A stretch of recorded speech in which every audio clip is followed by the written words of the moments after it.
12 ফেব্রুয়ারি অনুষ্ঠিত হতে যাচ্ছে দেশের ত্রয়োদশ জাতীয় সংসদ নির্বাচনকে কেন্দ্র করেই বিএনপির অন্দরমহলেই বইছে অস্বস্তির হাওয়া। দলীয় প্রতীক ধানের শীষ নিয়ে প্রার্থীরা মাঠে থাকলেও বড় দুশ্চিন্তার কারণ হয়ে দাঁড়িয়েছে নিজ দলেরই বিদ্রোহী নেতারা। বহুল প্রত্যাশিত একটি নির্বাচন, যে নির্বাচনকে ঘিরে দীর্ঘ প্রতীক্ষার পর ৩০০টি আসনের মধ্যে ২৮৮টিতে ধানের শীষ প্রতীকে প্রার্থী চূড়ান্ত করেছে বিএনপি। তবে ভোটের ময়দানে ধানের শীষের মূল প্রার্থীদের ঘুম কেড়ে নিচ্ছেন দলেরই এক ঝাঁক প্রভাবশালী বিদ্রোহী প্রার্থী। কেন্দ্রীয় সিদ্ধান্তের তোয়াক্কা না করে ৭৯টি আসনে স্বতন্ত্র হিসেবে লড়ছেন বিএনপির ৯২ জন নেতা, যা এখন দলটির হাইকমান্ডের জন্য গলার কাটা হয়ে দাঁড়িয়েছে।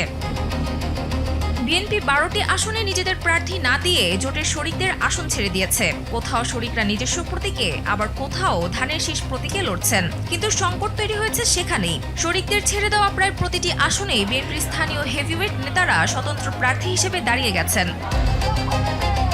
পটুয়াখালী ৩ আসনে জোটের প্রার্থী গণ অধিকার পরিষদের নুরুল হক নূর। জীবন অবাক না করলে কে করবে? 28% মিল্ক ফ্যাটের অবাক করার সাথে ফ্রেশ মিল্ক পাউডার। জীবন অবাক করুক প্রতিদিন। সেখানে তার গলার কাটা হয়ে আছেন বিএনপি থেকে বহিষ্কৃত হাসান মামুন। নূর জানান, বিষয়টি হাইকমান্ডকে জানানো হয়েছে। একই চিত্র ঝিনাইদহ ৪ আসনেও, যেখানে ধানের শীষের প্রার্থী রাশেদ খানের বিরুদ্ধে লড়ছেন স্বেচ্ছাসেবক দলের সাবেক নেতা সাইফুল ইসলাম ফিরোজ। রাজধানীর গুরুত্বপূর্ণ আসনগুলোতেও চিত্রটা ভিন্ন নয়। ঢাকা ১২ আসনে এখানে জোটের প্রার্থী বিপ্লবী ওয়ার্কার্স পার্টির সাইফুল হক। তার প্রধান প্রতিদ্বন্দ্বী হিসেবে মাঠে আছেন ঢাকা মহানগর উত্তর বিএনপির সাবেক আহ্বায়ক সাইফুল আলম নীরব। এ কারণে তাকে দল থেকে বহিষ্কারও করা হয়েছে। নীরব জানান, তিনি ফুটবল প্রতীক নিয়ে নির্বাচন করছেন। জয়ের ব্যাপারে তিনি বেশ আশাবাদী। শুধু তাই নয়, ঢাকা ৭ আসনে দলীয় প্রার্থী হামিদুর রহমানের বিপরীতে লড়ছেন ইসহাক সরকার। ঢাকা ১ আসনে সানজিদা ইসলাম তুলির বিপরীতে বিদ্রোহী প্রার্থী হিসেবে অনড় আবু বকর সিদ্দিক সাজু।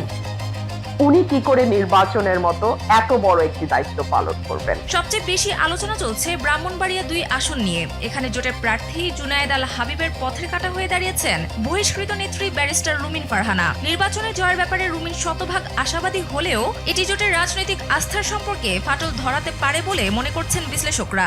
এখন what we have thought to solve the problem, বিদ্রোহীদের বাগিয়ে আনতে শুরু থেকেই কঠোর অবস্থানে ছিল বিএনপি।